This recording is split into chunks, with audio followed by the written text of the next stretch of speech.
जंतर मंतर पर ये भीड़ बढ़ती ही जा रही है, लोग जुड़ते जा रहे हैं। हमारे साथ मौजूद है आशुतोष जी। सर, आप यहाँ पे आए हैं किस उद्देश्य, किस मैसेज के साथ यहाँ पे? देखिए, ये जो मौका है आज के जमाने में, आज के समय का जो वक्त है, इसमें इस देश के हर नागरिक को ये महसूस करना चाहिए कि ये मसला राजनीति का नहीं है, ये मसला पार्टी पॉलिटिक्स का नहीं है, ये मसला है हिंदुस्तान जो मुल्क है उसको बचाने का। जिस हिंदुस्तान में हम लोगों ने सांस लिया है, जहाँ लोगों को बोलने की आज़ादी है, वहाँ किसी को सिर्फ इसलिए मार दिया जाए क्योंकि उसको खाना आपको पसंद नहीं है, इससे ज्यादा खतरनाक बात नहीं हो सकती। इसलिए अगर हमने आवाज बुलंद नहीं की तो फिर इतिहास हमें कभी माफ नहीं करेगा। ये हिंदुस्तान को बचाने का वक्त है। आपने काला बैंड भी बांधा अपने हाथ पे, क्या इससे क्या? मैं बस अपने माध्यम से मैं ये कहना चाहता हूँ पूरे देश के साथ, इस देश के हर नागरिक के साथ, कि अब वक्त आ गया है, हमें अपनी आवाज को बुलंद करना पड़ेगा। हमें चुपचाप बैठने का वक्त नहीं है, सन्नाटे में रहने का वक्त नहीं, चुप रहने का वक्त नहीं। अगर अब चुप रह गए तो फिर कभी नहीं बोल पाएंगे। सर, आप बताइए, आप किस मैसेज के साथ यहाँ पे हैं? क्या मैसेज है? देखिए, इंसानियत का कत्ल हो रहा है और नफरत की बुनियाद पे हिंदुस्तान को खड़ा करने की कोशिश की जा रही है, जबकि ये देश जितना हिंदू का है उतना मुसलमान का है, जितना सिख का है उतना ईसाई का है। ये 123 करोड़ हिंदुस्तानियों का मुल्क है। इसको जाति के नाम पे, इसको धर्म के नाम पे बांटकर ना तो इस मुल्क का भला हो सकता है, ना किसी पॉलिटिकल पार्टी का भला हो सकता है। आज आप देखिए कि जो लोग 1 लाख से शुरू हुए, पहले उन्होंने मुसलमान कह के 1 लाख को गौरक्षा के नाम पे मार दिया, फिर गौरक्षा के नाम पे पहलू खान मारा जाता है, फिर दलितों को नंगा करके गुजरात में मारा जाता है, फिर अभी नोएडा के अंदर एक हिंदू व्यापारी गाय लेके जा रहा था, उसको मार रहे हैं, फिर कहीं एंटी रोमियो के नाम पे बच्चे बच्चियों को पार्कों में घुस के मार दे रहे हैं। तो ये जो एक गुंडागर्दी का और नफरत का और दरिंदगी का माहौल जो हिंदुस्तान के अंदर पैदा किया जा रहा है, दरअसल ये हमारी संस्कृति नहीं है, ये हमारी सभ्यता नहीं है। हम मिलजुल कर एक साथ रहने में यकीन रखते हैं और उस संस्कृति को बिगाड़ने की जो कोशिश हो रही है उसके खिलाफ ये लोग आए हैं। आप ये जंतर मंतर पे ये कोई बुलाई गई भीड़ नहीं है, अपने आप एक फेसबुक कैंपेन से इतने सारे लोग यहाँ पर इकट्ठा होते हैं, जिसमें 90% से ज्यादा हिंदू हैं। इसका मतलब इस देश की बड़ी आबादी ये चाहती है कि अमन चैन हो, मिलकर रहा जाए, भाईचारे के साथ रहा जाए, एकता के साथ रहा जाए। वो ये मॉब लिंचिंग नहीं चाहती, वो एक नफरत के नाम पे किसी को मार देना नहीं चाहती है। बात जिस भीड़ की हम कर रहे हैं, ऐसी ही एक भीड़ उस स्टेशन पे मौजूद थी, 200 लोग मौजूद थे वहाँ पे।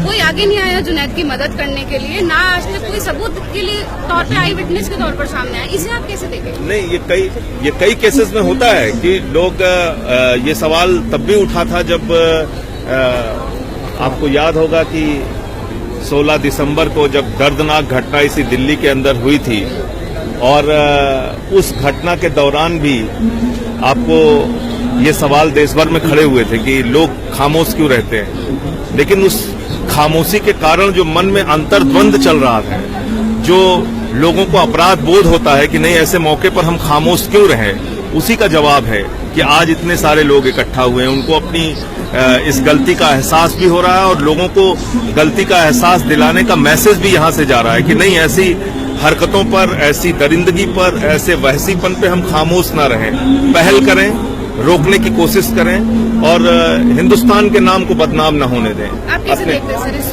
भीड़? देखिए, मेरा तो बहुत साफ मानना यह है कि जो लोग चुप हैं वो भी उस अपराध के बराबर के हिस्सेदार हैं, क्योंकि आपको लगता है कि ये उनके साथ हुआ है, मैं क्यों बोलूं, फिर लगता है कि नहीं उनके साथ हुआ, मैं क्यों बोलूं। एक दिन जब आपके साथ होगा तब आपके साथ कोई नहीं आएगा। इसीलिए मैं कहता हूं कि अब ये खामोशी का वक्त नहीं है। अगर अब आज खामोश रहे तो हमको इतिहास हिंदुस्तान कभी माफ नहीं करेगा, क्योंकि ये पूरी की पूरी जो कोशिश है वो हिंदुस्तान की जो सभ्यता है, जो परंपरा है, जो मूल्य है, उनको बदलने की कोशिश है। तो ये मुल्क ही नहीं रहेगा। अगर आज चुप रहे तो जिस हिंदुस्तान में हम सांस ले रहे हैं फिर वहां सांस लेने लायक हम नहीं बचेंगे। इसलिए बोलना बहुत जरूरी है, चाहे छोटी आवाज में बोले चाहे बड़ी आवाज में बोले, जहां कहीं भी देखें हमें बोलना पड़ेगा। नहीं बोलेंगे तो इतिहास में माफ नहीं करेंगे। सर, ये मॉब लिंचिंग जो था ये हमारे यहाँ इतना आसान नहीं है था पहले, आजकल जितना हो गया। एक भीड़ में किसी को मारना इतना आसान हो गया है कि हर दूसरे दिन एक खबर इससे जुड़ी हमको मिलती है। देखिए, ये मॉब लिंचिंग दरअसल एक संदेश देने की कोशिश, एक आपराधिक संदेश देने की कोशिश की जा रही। कि जो मेरी बात नहीं मानेगा या जो मेरे हिसाब से नहीं चलेगा, या तो आप मेरे साथ हैं, नहीं तो आपका कोई अस्तित्व नहीं। तो ये जो लोकतंत्र के अंदर जो विरोध की आवाज होती है, जो एक आवाज होती है कि किसी के खिलाफ प्रतिरोध की आवाज होती है, उसको दबाने की पूरी साजिश है। और हिंदुस्तान की रवायत कभी ऐसी नहीं, हजारों साल की परंपरा है, यहाँ खुल के शास्त्रार्थ हुए हैं। किसी को मेरी बात नहीं पसंद है, फिर भी शास्त्रार्थ हुए हैं। हमने अपने गुरुओं के साथ शास्त्रार्थ किया है, हमने अपने संतों के साथ शास्त्रार्थ किया है, ऋषियों के साथ शास्त्रार्थ किया है, लेकिन कभी किसी ने हमारी आवाज को दबाने की कोशिश नहीं की। ये पहली बार हो रहा है जब लोगों की आवाजों को दबाया जा रहा है, और जिनकी आवाज को नहीं दबा पाते उनको ये मौत की घाट। जो इसमें जो आपने एक सवाल किया कि मॉब लिंचिंग की घटनाएं बढ़ी क्यों, इसकी सबसे बड़ी वजह जो मैं देखता हूं कि जब सत्ता ऐसे मसलों पर खामोश रहती है, कहीं न कहीं देश की सत्ता का समर्थन इस तरह की घटनाओं को है, चाहे वो राजस्थान की सरकार हो, चाहे उत्तर प्रदेश की सरकार हो, और चाहे हमारी देश की सरकार में बैठे हुए नरेंद्र मोदी जी हो।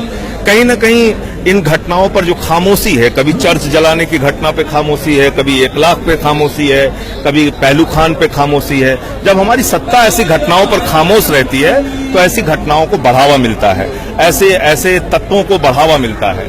तो मैं उन लोगों को एक संदेश आप लोगों के माध्यम से देना चाहता हूं कि मंदिर मस्जिद गुरुद्वारों में बांट दिया भगवान को, मंदिर मस्जिद गुरुद्वारों में बांट दिया भगवान को, धरती बांटी अंबर बांटा, मत बांटो इंसान को। और ना मंदिर में, ना मस्जिद में, ना गिरजे के आसपास में, ढूंढ ले बंदे राम मिलेगा हर गरीब की भूख प्यास में। इस देश के बुनियादी मुद्दों से लोगों का ध्यान हटाने के लिए, किसानों के मुद्दे से, बेरोजगारी के मुद्दे से, जीएसटी के मुद्दे से, नोटबंदी के मुद्दे से, ऐसे तमाम मुद्दों से ध्यान हटाने के लिए नकली मुद्दे पैदा किए जाते हैं और समाज में नफरत की राजनीति हो रही है, जिसके खिलाफ आज लोगों का ये जनसमूह आपको यहाँ देखने को। सर, कॉन्स्टिट्यूशन हमें बराबर के राइट्स देता है, राइट ऑफ इक्वालिटी देता है, स्पीच देता है। आपको नहीं लगता है वो राइट्स कहीं दब गए हैं सबके बीच में? नहीं, मैंने कहा ना कि ये जो संविधान जो हमको बराबरी का अधिकार देता है, ये उसको ही खत्म करने की कोशिश है। हिंदुस्तान के लोकतंत्र को खत्म करने की कोशिश है। जो गंगा जमुनी तहजीब है उसको खत्म करने की कोशिश है। इंसान सिर्फ एक तरीके से सोचे, जो मेरे तरीके से नहीं सोचेगा उसको जीने का अधिकार नहीं। तो ये बहुत सोची समझी रणनीति के तहत है। जिस रणनीति के तहत 1925 में जिस संगठन का निर्माण हुआ, आज उसको लगता है कि वो अपने उद्देश्य को पूरा कर सकता है। क्या आपको उसको लगता है पूरा नहीं करना। एक प्लान वो है? आज जो जिस तरीके से लोगों के अंदर जिस तरीके से आज लोग इकट्ठा हैं और जिस तरीके से देश के अंदर एक चेतना जागृत हुई है कि अगर अब बहुत हो गया, अगर ये चेतना ऐसे ही फैलती रही तो संभव नहीं है कि ये अपने मकसद में कामयाब होंगे, लेकिन खतरा है और ये खतरा बहुत गंभीर खतरा है। कि प्लान जो है सर, एक आखिरी मैसेज आप दोनों से चाहेंगे हम अपने दर्शकों के लिए? पहले आपसे। नहीं, मैं तो बस यही कहना चाहता हूँ कि नफरत के खिलाफ हम सबको मिलकर आवाज बुलंद करनी पड़ेगी और खामोश नहीं रहना है।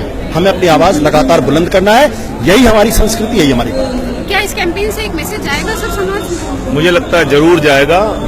दिल्ली देश का दिल है और देश के दिल में मोहब्बत बसती है। ये पैगाम जंतर मंतर से जा रहा है और इसका संदेश जाए। पीछे ये हादसा हुआ है जुनैद का, मैं आपसे कह रहा हूं कि कई बार ऐसी घटनाओं पर खामोशी लोगों के मन में बेचैनी पैदा करती है और जो खामोशी रही ऐसी घटनाओं पर, उसकी बेचैनी की वजह से ही आज लोग यहाँ इकट्ठा हुए हैं। लोगों को लग रहा है कि इस देश के अंदर सब कुछ ठीक नहीं चल रहा है और जो कुछ भी चल रहा है उसके खिलाफ हमें बोलना चाहिए।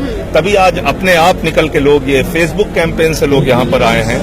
तो ये कहीं न कहीं इस बात को दर्शाता है कि हम मिलजुल कर रहने में, एकता में यकीन रखते हैं। नफरत की बुनियाद पर हिंदुस्तान नहीं बन सकता, मोहब्बत की बुनियाद पर हिंदुस्तान को बनाना होगा। चलिए, तो फिलहाल फर्स्ट पोस्ट में इतना ही। जंतर मंतर की बाकी तमाम अपडेट्स के साथ हम आपके साथ वापस मौजूद होते रहेंगे।